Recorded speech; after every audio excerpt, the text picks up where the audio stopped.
నమస్తే SP news కి స్వాగతం. నా పేరు యశ్వంత్. ముందుగా హెడ్లైన్ చూద్దాం.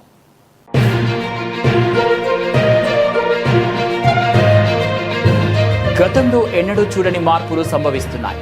నెదర్లాండ్ పర్యటనలో ఉద్ఘాటించిన ప్రధాని మోదీ.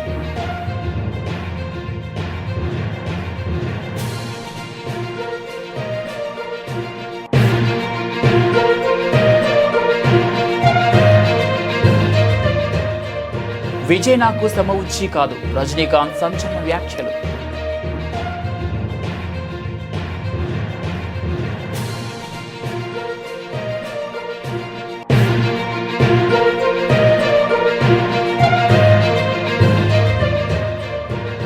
మాల్టా ఉప ఎన్నిక, మమతా మేనల్లుడిపై బెంగాల్ సీఎం సువేందు అధికారి ఘాటు విమర్శలు.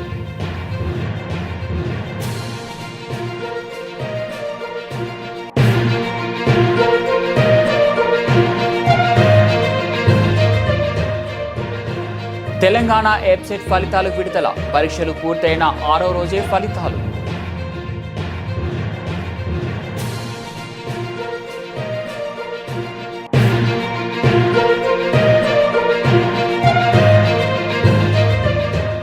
హైదరాబాద్లో భూముల విలువను పెంచబోతున్నాం, స్పష్టం చేసిన మంత్రి పొంగులేటి శ్రీనివాస్ రెడ్డి.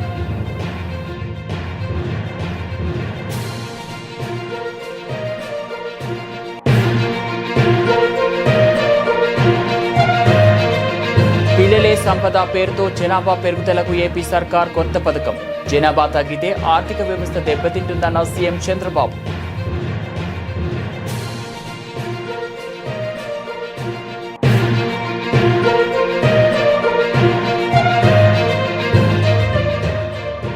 సర్పై అనుక్షణం అప్రమత్తంగా ఉండాలి. పార్టీ శ్రేణులకు బీఆర్ఎస్ వర్కింగ్ ప్రెసిడెంట్ కేటీఆర్ సూచన.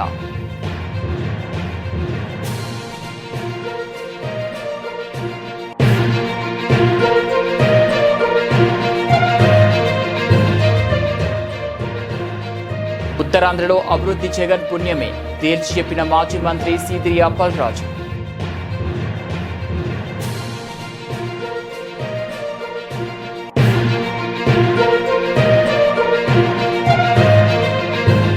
జిల్లా పాఠశాల విద్యార్థుల కోసం తలపెట్టిన శాంతియుత నిరసనకు ఎందుకు అనుమతి నిరాకరిస్తున్నారు? జగిత్యాల ఎస్పీని ప్రశ్నించిన ఎంపీ ధర్మపురి అరవింద్.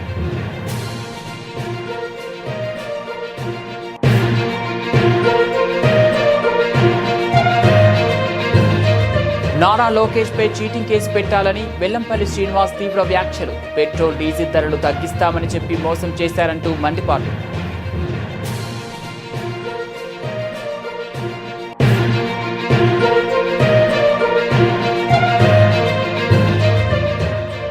బాలీవుడ్ లో ప్రకంపనలు సృష్టించిన జయం రవి వ్యాఖ్యలు.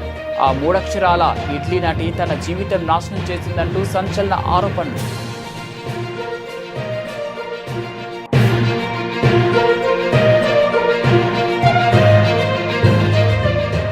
గుజరాత్పై కోల్కతా ఘన విజయం. ప్లే ఆఫ్స్ రేస్లోనే నైట్ రైడర్స్.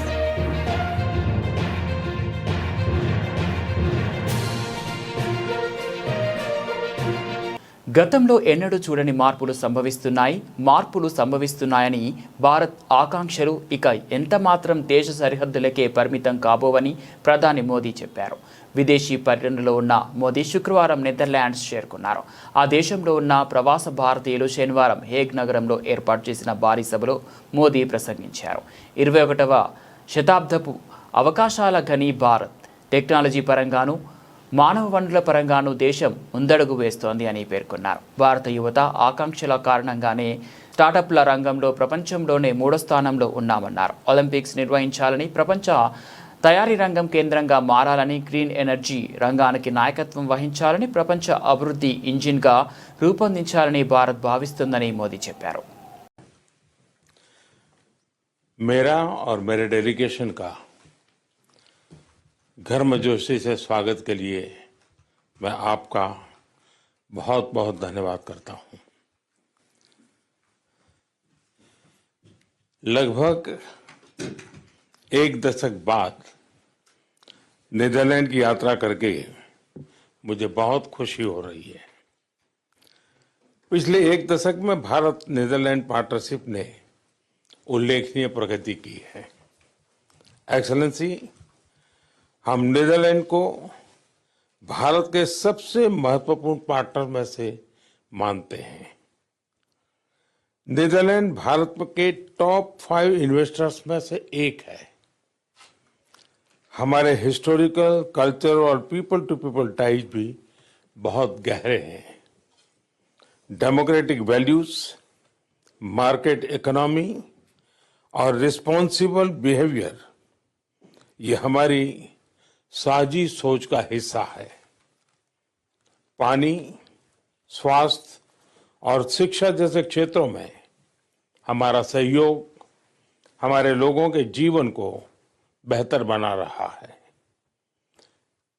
इसी बढ़ते हुए सहयोग को देखते हुए 2023 में भारत की G20 प्रेसिडेंसी के दौरान తమిళనాడు ప్రజలు మార్పు కోరుకున్నారని, అందుకే విజయ్ గెలిచారని స్టార్ హీరో రజనీకాంత్ అన్నారు. తనకు రాజకీయాలతో ఎలాంటి సంబంధం లేదన్నారు. తానే కనుక పార్టీ పెడితే ఖచ్చితంగా గెలిచేవాడనన్నారు. డీఎంకే అధినేత స్టాలిన్ తనకు మంచి స్నేహితుడని తెలిపారు. అందుకే ఆయన్ని కలిసినట్లు వెల్లడించారు. ఎన్నికల ఫలితాల అనంతరం స్టాలిన్ను కలిసిన నేపథ్యంలో రజనీపై విమర్శలు వచ్చిన విషయం తెలిసిందే. దీంతో ఆదివారం చెన్నైలోని తన నివాసంలో మీడియా సమావేశం ఏర్పాటు చేసి వివరణ ఇచ్చారు. మరోవైపు విజయ్ సీఎంగా గెలవకూడదని తాను ఎలాంటి ప్రయత్నం చేయలేదని రజనీకాంత్ చెప్పారు. విజయ్ను తనకు సముజ్జీవిగా భావించడం లేదన్నారు. తమ వయసులో 25 ఏళ్ల వ్యత్యాసం ఉందన్నారు. కమల్ హాసన్ సీఎం అయితే అసూయపడతాను కానీ విజయ్ విషయంలో అలాంటిదేమీ లేదన్నారు. 2 ప్రధాన పార్టీలను ఢీకొని గెలిచిన విజయ్కు తాను శుభాకాంక్షలు తెలిపానని గుర్తు చేశారు.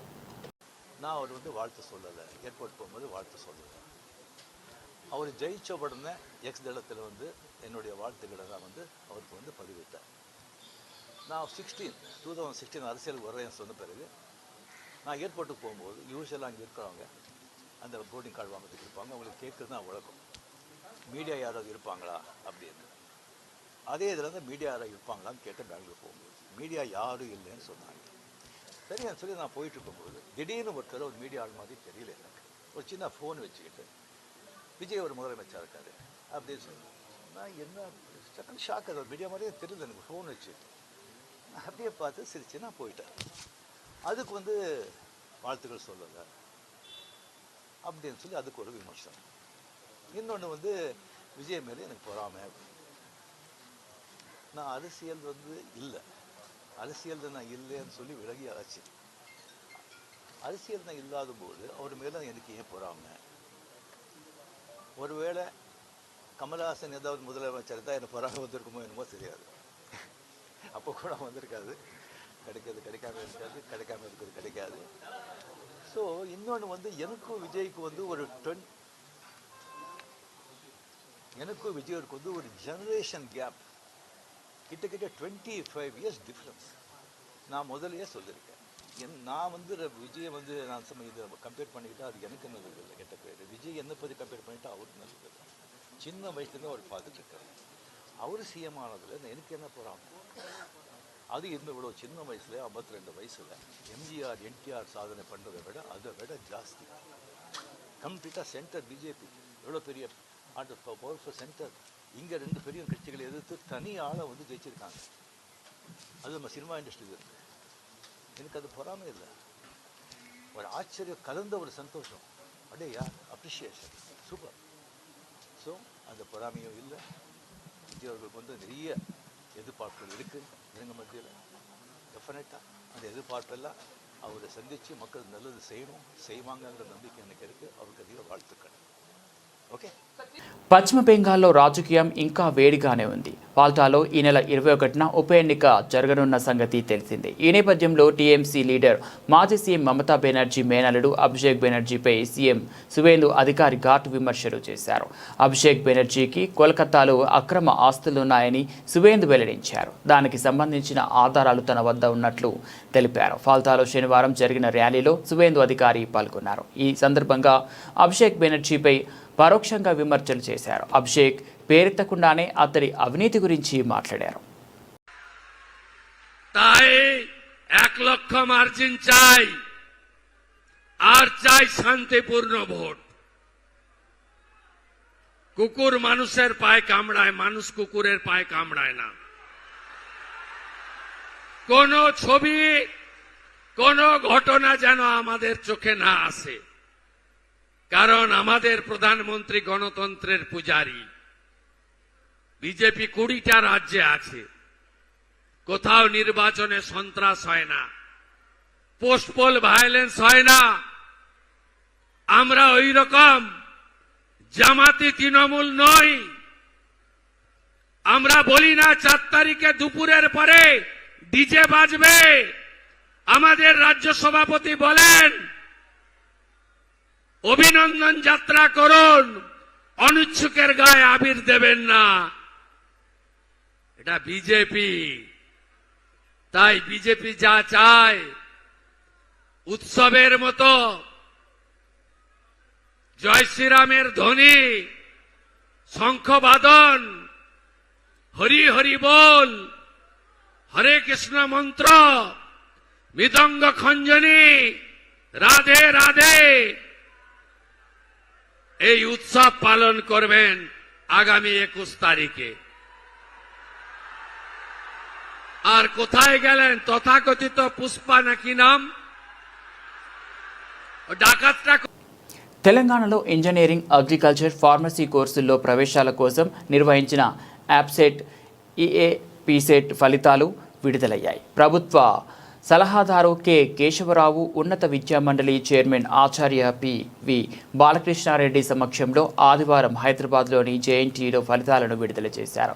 విద్యార్థులు eapset.tgchc.ac.in వెబ్సైట్లో తమ ర్యాంకులను తెలుసుకోవచ్చు. పరీక్షలు పూర్తయిన కేవలం 6 రోజే ఫలితాలను విడుదల చేయడం ఈసారి ప్రత్యేకత. ఈ ఏడాది పరీక్ష రాసిన వెంటనే ప్రాథమిక కీ ఆధారంగా కంప్యూటర్ స్క్రీన్ పైనే మార్కులు కనిపించేలా కొత్త విధానాన్ని ప్రవేశపెట్టిన విషయం తెలిసిందే. ఈ ఏడాది ఇంజనీరింగ్ విభాగంలో 1,97,241 మంది, అగ్రికల్చర్, ఫార్మసీ విభాగంలో 84,954 మంది విద్యార్థులు పరీక్షలు రాశారు. ఎం ఋషి ఉప్పల్ ఫస్ట్ ర్యాంక్ సాధించగా, అంశుల్ మూసాపేట్ 2వ ర్యాంక్, ఎం వంశీధర్ రెడ్డి పులివెందుల 3వ ర్యాంక్, జె రోషన్ మణిదీప్ రెడ్డి గుంటూరు 4వ ర్యాంక్, ఏ సాయి నిఖిత్ మహబూబ్ నగర్ 5వ ర్యాంక్ సాధించారు. తెలంగాణలో భూముల మార్కెట్ విలువ, రిజిస్ట్రేషన్ ధరల పెరుగుదలపై రాష్ట్ర రెవెన్యూ శాఖ మంత్రి పొంగులేటి శ్రీనివాసరెడ్డి కీలక అప్డేట్ ఇచ్చారు. రాష్ట్రంలో త్వరలోనే శాస్త్రీయ పద్ధతిలో భూముల మార్కెట్ విలువను సవరించబోతున్నామని వెల్లడించారు. హైదరాబాద్, దాని చుట్టుప్రక్కల ప్రాంతాల్లో భూముల విలువ భారీగా పెరిగే అవకాశం ఉందని మంత్రి తెలిపారు. ముఖ్యంగా inner ring road, outer ring road పరిధిలోని ప్రాంతాలను ప్రామాణికంగా తీసుకొని ఈ ధరల పెంపు ఉంటుందని వివరించారు. ఈ శాస్త్రీయ సవరణల వల్ల కొన్ని ప్రాంతాల్లో మార్కెట్ విలువ కనీసం 15 లక్షల వరకు పెరిగే అవకాశం ఉందని వెల్లడించారు. గత ప్రభుత్వం ఆర్థికవేత్త అరవింద్ సుబ్రహ్మణ్యం కమిటీ ఇచ్చిన నివేదిక ఆధారంగా గతంలో 2 సార్లు భూముల విలువను పెంచిందని మంత్రి గుర్తు చేశారు. అయితే చివరగా 2022 ఫిబ్రవరిలో భూముల మార్కెట్ విలువను సవరించారని, అప్పటి నుంచి ఇప్పటి వరకు ధరల్లో ఎలాంటి మార్పులు చేయలేదని ఆయన పేర్కొన్నారు. ప్రస్తుతం బహిరంగ మార్కెట్ ధరలకు, ప్రభుత్వ రిజిస్ట్రేషన్ ధరలకు మధ్య ఉన్న భారీ వ్యత్యాసాన్ని తగ్గించడానికి ఈ నిర్ణయం తీసుకున్నట్లు సమాచారం.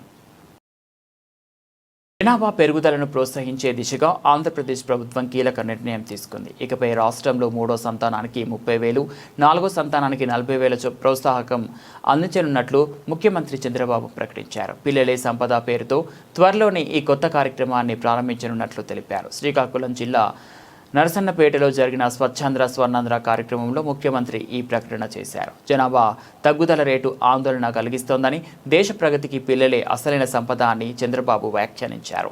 చాలా దేశాల్లో జనాభా తగ్గి వృద్ధుల సంఖ్య పెరగడం వల్ల ఆర్థిక వ్యవస్థలు దెబ్బతింటున్నాయని ఆయన గుర్తు చేశారు. జనాభా తగ్గిపోతా ఉంది. ఎప్పుడైతే ఆదాయం పెరుగుతా ఉందో ఆటోమేటిక్గా కొంతమంది ఒక పిల్లవాడితోనే సర్ది పెట్టుకుంటున్నారు. ఒకవేళ మగ పిల్లవాడు కాకపోతే మళ్ళా ట్రై చేసే పరిస్థితికి వస్తున్నారు. ఇంకో పక్కన మీరు చూస్తే దీనివల్ల 2.1 జనాభా ఉండాలి రీప్లేస్మెంట్ లెవెల్కి. అంటే జీవిత కాలంలో ఒక దంపతులు 2.1కి జన్మనిస్తే జనాభా నియంత్రణ అంటే సమగ్రంగా జరుగుతుంది. కానీ కొన్ని దేశాల్లో జనాభా తగ్గిపోయింది, ముసలివాళ్ల సంఖ్య పెరిగింది. దీనివల్ల ఆ దేశాల్లో ఆర్థిక వ్యవస్థ దెబ్బతిని కడాన వాళ్ళు పనిచేసేది మెషిన్ల కోసం పనిచేసే పరిస్థితికి వచ్చారు. నేను చాలాసార్లు ఆలోచించాను, ఒకప్పుడు కుటుంబ నియంత్రణ కోసం నేను పనిచేశాను. కేంద్రం జూన్ 25 నుంచి చేపట్టనున్న సర్ స్పెషల్ ఇంటెన్సివ్ రివిజన్ పై బీఆర్ఎస్ నేతలు కార్యకర్తలు సీరియస్గా ఉండాలని, ఎట్టి పరిస్థితుల్లో అర్కుల ఓట్లు పోవద్దు, దొంగ ఓట్లు ఉండవద్దని పార్టీ వర్కింగ్ ప్రెసిడెంట్ కేటీఆర్ స్పష్టం చేశారు. ఈ విషయంలో అనుక్షణం అప్రమత్తంగా ఉండాలని, లేదంటే అసలుకే మోసం వస్తుందని చెప్పారు. మాజీ మంత్రి ఎమ్మెల్యే తనసాని శ్రీనివాస్ యాదవ్ ఆధ్వర్యంలో నిర్వహించిన సనత్ నగర్ నియోజకవర్గ ముఖ్య కార్యకర్తల సమావేశానికి కేటీఆర్ హాజరై సార్ ప్రక్రియపై వారికి దిశానిర్దేశం చేశారు. పార్టీ బూత్ లెవెల్ ఏజెంట్లకు పలు సూచనలు, సలహాలు ఇచ్చారు. ఈ ఎస్ఐఆర్ ప్రత్యేకత ఏంటంటే భారతదేశానికి స్వాతంత్రం వచ్చిన తర్వాత ఇప్పటిదాకా ఇది మొదటిసారి కాదు జరిగేది, ఇదివరకు కూడా జరిగింది. ఆఖరిసారి ఎప్పుడు జరిగిందంటే 2002లో జరిగింది. అప్పటి నుంచి ఇప్పటిదాకా 24 ఏళ్లలో మళ్ళీ జరగలే.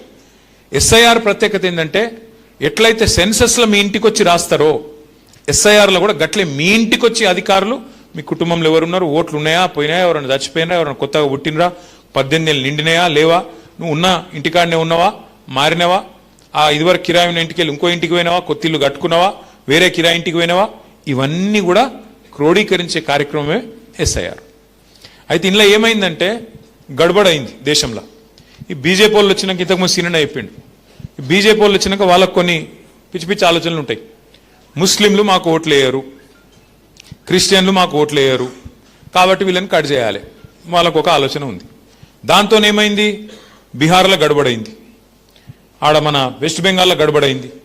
ఎందుకు గడబడైంది, మాకు ఓటు హక్కు ఉండగా నా దగ్గర అన్ని కాయిదాలు ఉండగా కట్ చేస్తున్నారు వీళ్ళు, ఎలక్షన్ కమిషన్ కూడా పూర్తిగా ఏకపక్షంగా పనిచేస్తున్నది అని చెప్పి అక్కడ లాలూ ప్రసాద్ గారి పార్టీ ఉంటుంది, లాలూ ప్రసాద్ యాదవ్ కొడుకు పార్టీ ఉంటుంది, రాష్ట్రీయ జనతాదళ్ తేజస్వి యాదవ్ నాయకత్వం వహిస్తుంటాడు. అట్లాగే కాంగ్రెస్ రాహుల్ గాంధీ ఆయన, వెస్ట్ బెంగాల్లో మమతా బెనర్జీ, వీళ్ళందరూ గడబడి చేసిర్రు. ఇగో మా ఓట్లు ఉండంగా తీసేసిండ్రు, మా हमारे पास सब कुछ है, कागजात है, सब कुछ है, आधार कार्ड है, रेशन कार्ड है, हर चीज है, पर हमारा होना बोल के निकाल रहे हैं माइनॉरिटी. చంద్రబాబు తన పాలనా వైఫల్యాల నుంచి ప్రజల దృష్టి మలచడానికి పదే పదే వైఎస్ఆర్సీపీ పైన, పార్టీ అధినేత వైఎస్ జగన్మోహన్ రెడ్డి పైన అడ్డుగోలు విమర్శలు దిగుతున్నారని, శ్రీకాకుళం జిల్లాలో ఆయన పర్యటనలో చేసిన వ్యాఖ్యలు ఇందుకు నిదర్శనమని మాజీ మంత్రి సీదిరి అప్పలరాజు మండిపడ్డారు. వైఎస్ఆర్సీపీని గొడ్డలి పార్టీ అంటున్న చంద్రబాబు వ్యాఖ్యలకు ప్రతిగా తాము కూడా టీడీపీని తెలుగు వెన్నుపోటు పార్టీగా నామకరణం చేస్తున్నట్లు తెలిపారు. ఎందుకంటే చంద్రబాబు బతుకంతా వెన్నుపోట్లే అన్నారు. ఎన్టీఆర్ మొదలుకొని ప్రజలకు, పార్టీ నేతలకు చంద్రబాబు ఎన్నో వెన్నుపోట్లు పొడిచారన్నారు. ఉత్తరాంధ్రలో జగన్మోహన్ రెడ్డి చేసిన అభివృద్ధిని తానే చేసినట్లు చంద్రబాబు చెప్పుకోవడం సిగ్గుచేటని సీదిరి అప్పలరాజు స్పష్టం చేశారు. వెన్నుపోటు, గుణపంతో వెన్నుపోటు, వైస్రాయ్ హోటలు, వంచన, మోసం, దగ మొదలగు పిల్లర్ల మీద ఆవిర్భవించినటువంటి పార్టీ చంద్రబాబు గారి తెలుగుదేశం పార్టీ. చూసారా, ఓ గుణపం వేటుతో వంచన మీద, దగా మీద, మోసాన్ని పిల్లర్లుగా చేసుకొని, మూల స్తంభాలుగా చేసుకుని ఆవిర్భవించినటువంటి పార్టీ చంద్రబాబు గారి తెలుగుదేశం పార్టీ. అయితే వైఎస్ఆర్ గారి ఆశయాల కోసం, ప్రజల సంక్షేమ అభివృద్ధి కోసం ఆవిర్భవించినటువంటి దమ్మున్న పార్టీ వైఎస్ఆర్ కాంగ్రెస్ పార్టీ, జగన్మోహన్ రెడ్డి గారు వైఎస్ఆర్ కాంగ్రెస్ పార్టీ. రెండిటికి ఎంత తేడా ఉంది ఆవిర్భావంలో కానీ, ఆశయాల్లో కానీ, ఆదర్శాల్లో కానీ, ఆచరణలో కానీ, దేనిలోనైనా సరే వైఎస్ఆర్ కాంగ్రెస్ పార్టీకి, తెలుగుదేశం పార్టీకి పోలిక అని నేను అడుగుతా ఉన్నాను. చంద్రబాబు గారి తెలుగుదేశం పార్టీకి పోలిక అని నేను అడుగుతా ఉన్నా. నేను మీరేంటి మమ్మల్ని విమర్శించేది? గుణపం వేసుకొని తిరిగేటటువంటి వాళ్ళు మీరు. కానీ కాదు, గుంటూరులో అత్యధికం దేశంలోనే 113.5 రూపాయలు లీటర్ పెట్రోల్ గుంటూరులో. ఇది ఆంధ్రప్రదేశ్ పరిస్థితి. మీరు మీ అబ్బాయి పాదయాత్రలు చేసినప్పుడు జగిత్యాల జిల్లాలోని ప్రభుత్వ పాఠశాల విద్యార్థుల కోసం తాను తలపెట్టిన శాంతియుత నిరసనకు మీరెందుకు అహేతుకంగా అనుమతి నిరాకరిస్తున్నారు అని ఎంపీ ధర్మపురి అరవింద్ జిల్లా ఎస్పీని ప్రశ్నించారు. మీరు మీ నిర్ణయాన్ని పునర్పరిశీలించి ఈ నిరాకరణను ఉపసంహరించుకోకపోతే తాను మరింత పెద్ద నిరసన చేపట్టవలసి వస్తుందని ఎంపీ అన్నారు. అందరికీ నమస్కారం. ప్రత్యేకంగా జగిత్యాల్ ప్రజలకి, జగిత్యాల్ ఎమ్మెల్యేకి, జగిత్యాల్ జిల్లా ఎస్పీకి, మన రాష్ట్ర ప్రభుత్వం, మన లైట్ వెయిట్ ముఖ్యమంత్రికి ప్రత్యేకంగా వీళ్ళకి నమస్కారం. జగిత్యాల్ సోదర సోదరి వల్ల అందరు వినాలే. ఇది 57 కేంద్రీయ విద్యాలయాలు అక్రాస్ దేశం, ఇండియా మొత్తంలో 1 అక్టోబర్ 2025 నాడు కేంద్ర ప్రభుత్వం శాంక్షన్ చేసింది కేంద్రీయ విద్యాలయం స్కూల్స్. అందులో 4 మన రాష్ట్రానికి వచ్చినాయి. అందులో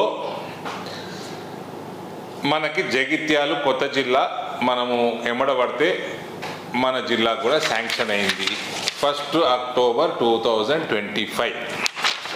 అంటే అక్టోబర్, నవంబర్, డిసెంబరు ఈ 5 నెలలు, జూన్ దాకా 6 నెలలు, 9 నెలలు జాగా ఇవ్వలేదు.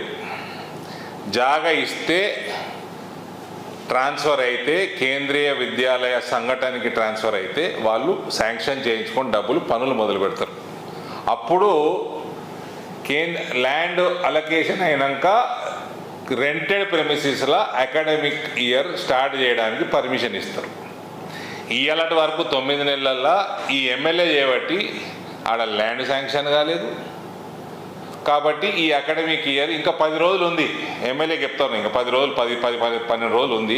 నారా లోకేష్ పై చీటింగ్ కేసు పెట్టాలి, పెట్రోల్ డీజిల్ ధరలు తగ్గిస్తామని ఎన్నికలకు ముందు చెప్పి ఇప్పుడు మోసం చేశారంటూ వైఎస్ఆర్సీపీ నేత మాజీ మంత్రి వెల్లంపల్లి శ్రీనివాస్ మండిపడ్డారు. ఆయన మీడియా సమావేశంలో మాట్లాడుతూ దేశంలోనే అత్యధికంగా పెట్రోల్ డీజిల్ ధర ఏపీలోనే ఉందని, ప్రజల మీద రోజుకు 10 కోట్ల భారం వేయడం దుర్మార్గమని ధ్వజమెత్తారు. ఏపీతో పోల్చితే తెలంగాణలో 3, తమిళనాడులో 10, కర్ణాటకలో 7 రూపాయలు తక్కువ, ఏపీలో మాత్రం ట్యాక్సుల పేరుతో దోచుకుంటున్నారు.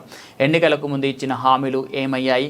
ధరలు తగ్గించకపోతే కార్లు, బైక్ల మీద ప్రయాణం చేయవద్దంటూ నీతులు చెప్తారా? చంద్రబాబు, లోకేష్, పవన్ కళ్యాణ్ ప్రత్యేక విమానాలు, హెలికాప్టర్లో తిరుగుతున్నారు. ప్రజాధనాన్ని వృధా చేస్తున్నారు. పెన్షన్ల పంపిణీ పేరుతో చంద్రబాబు ప్రతి నెల ఈవెంట్లు చేస్తూ మరింత వృధా చేస్తున్నారు. వెల్లంపల్లి నిలదీశారు. నీతి కబుర్లు ఆపి ఈ పెట్రోల్, డీజిల్ ఏ విధంగా రేటు తగ్గిస్తారన్న సంగతి మీరు ప్రజలకు చెప్పండి.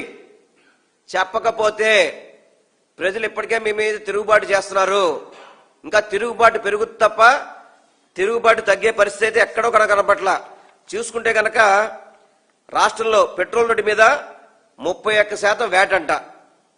అదేవిధంగా 4 రూపాయలు ఒక ట్యాక్స్, మరో ₹1 రోడ్ డెవలప్మెంట్ సెస్ గా అని చెప్పి ఉంది. అదేవిధంగా డీజిల్ మీద 22.25% వ్యాట్ ఉంది, 4 రూపాయలు ఒక ట్యాక్స్ ఉంది, మరో ₹1 రోడ్ డెవలప్మెంట్ ట్యాక్స్ ఉన్నాయి.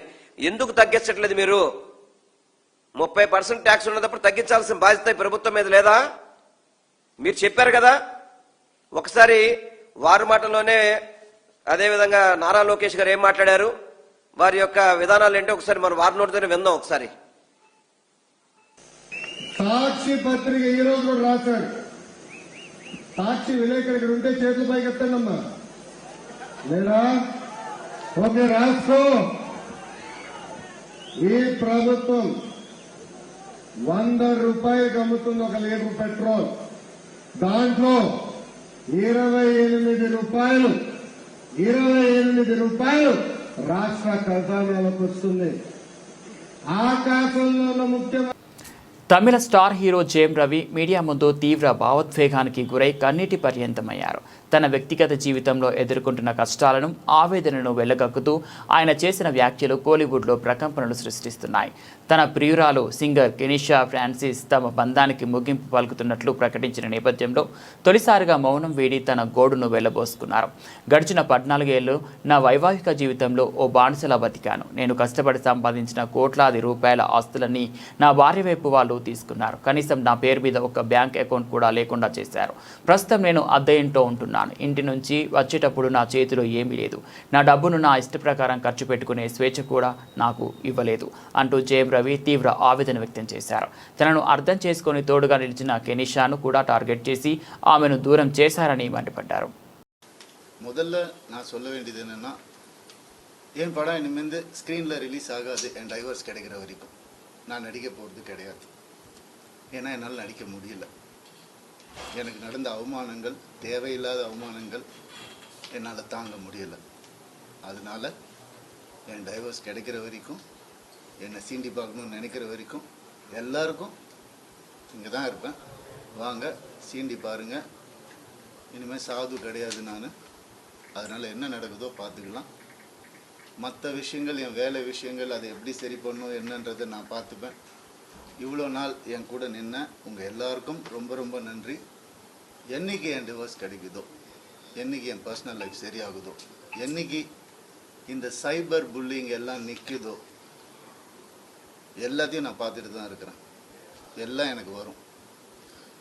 எனக்குன்னு இருக்கிற ஒரு சில டீம் இருக்காங்க. மற்றவங்கள மாதிரி 25 பேர் கொண்ட குழுவெல்லாம் எனக்கு கிடைக்காது. நான் யாரையும் பர்சனலாக யாரையுமே நான் சொல்லலை. ஏன்னா இது வந்து மற்ற ஹீரோஸையோ இவங்களையோ அவங்களையோ எதுவுமே கிடையாது. சினிமாவுக்கும் இதுக்கும் சம்பந்தமே கிடையாது. இது என்னுடைய பர்சனல் லைஃப். சத்தியம் நிலநாட்டணுன்ற ஒரே காரணத்துக்காக தான் நான் குவைட்டாக இருந்தேன். எல்லாம் வருது. உங்களுக்கு சர்ப்ரைஸ் வெயிட்டிங்ஸ் இல்லதெல்லாம் வெயிட் பண்ணுங்க. கொஞ்சம் எனக்காக பொறுமையா இருங்க. அதான் ஃபெமினிசம். என்ன நினைச்சிட்டு இருக்கீங்க ஃபெமினிசம்னா? நான் யாரு? நானும் ஃபெமினிஸ்ட் தாங்க. లీగ్ చివరి దశకు చేరుతున్న తరుణంలో ఆట రసవత్తరంగా మారుతోంది. మరో గెలుపుతో ప్లే ఆఫ్లో అడుగు పెట్టాలనుకున్న గుజరాత్ టైటాన్స్కు కోల్కతా నైట్ రైడర్స్ బ్రేక్ వేసింది. దీంతో నైట్ రైడర్స్ తమ ఆశలను సజీవంగా ఉంచుకుంది. ఫిన్ అలెన్ విజృంభించడంతో శనివారం జరిగిన ఈ మ్యాచ్లో టైటాన్స్పై 29 పరుగులతో కేకేఆర్ గెలిచింది. వరుసగా 5 విజయాల తర్వాత గుజరాత్కి ఇది తొలి ఓటమి.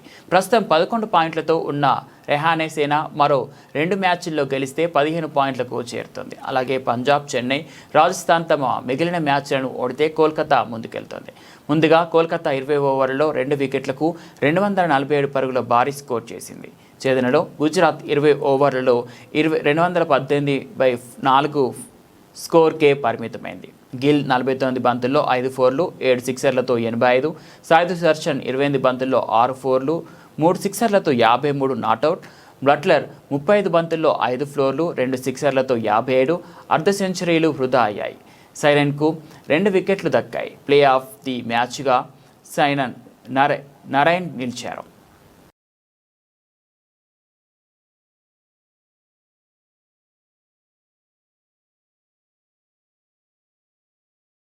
బులెటిన్ ముగించే ముందు హెడ్లైన్స్ మరోసారి.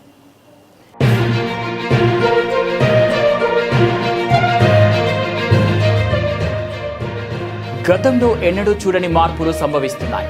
నెదర్లాండ్ పర్యటనలో ఉద్ఘాటించిన ప్రధాని మోదీ.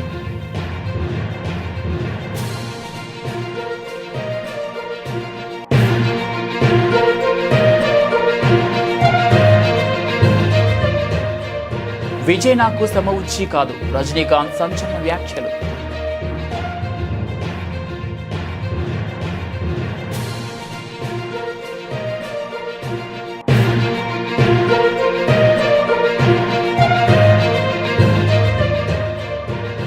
మాల్టా ఉప ఎన్నిక, మమతా మేనల్లుడిపై బెంగాల్ సీఎం సువేందు అధికారి ఘాటు విమర్శలు.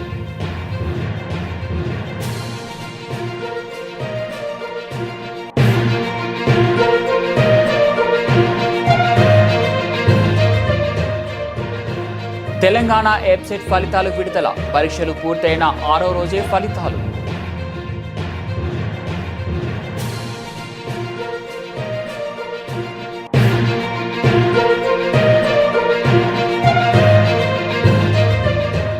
హైదరాబాద్లో భూముల విలువను పెంచబోతున్నాం స్పష్టం చేసిన మంత్రి పొంగులేటి శ్రీనివాసరెడ్డి.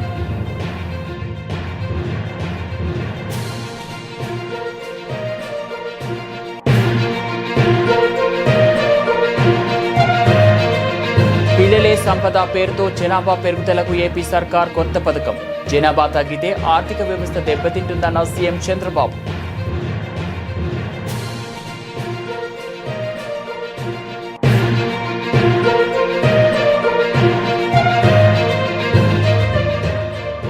సర్పై అనుక్షణం అప్రమత్తంగా ఉండాలి. పార్టీ శ్రేణులకు బీఆర్ఎస్ వర్కింగ్ ప్రెసిడెంట్ కేటీఆర్ సూచన.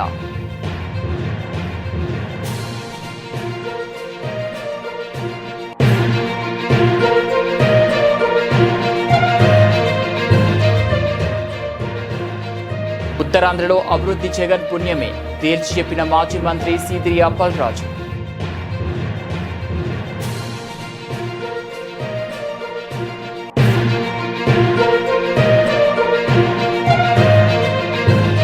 జిల్లా పాఠశాల విద్యార్థుల కోసం తలపెట్టిన శాంతియుత నిరసనకు ఎందుకు అనుమతి నిరాకరిస్తున్నారు? జగిత్యాల ఎస్పీని ప్రశ్నించిన ఎంపీ ధర్మపురి అరవింద్.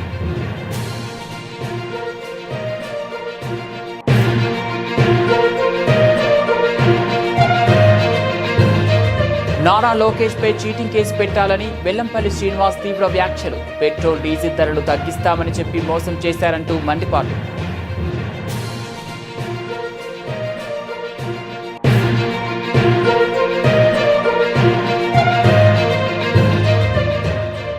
బాలీవుడ్ లో ప్రకంపనలు సృష్టించిన జయం రవి వ్యాఖ్యలు. ఆ మూడక్షరాల ఇడ్లీ నటి తన జీవితం నాశనం చేసిందంటూ సంచలన ఆరోపణలు.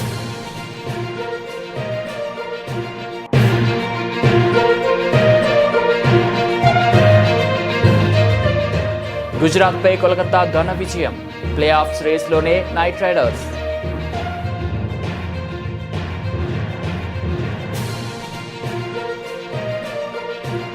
ఇవి బులెటిన్ అప్డేట్స్. మరో బులెటిన్లో మళ్ళీ కలుద్దాం.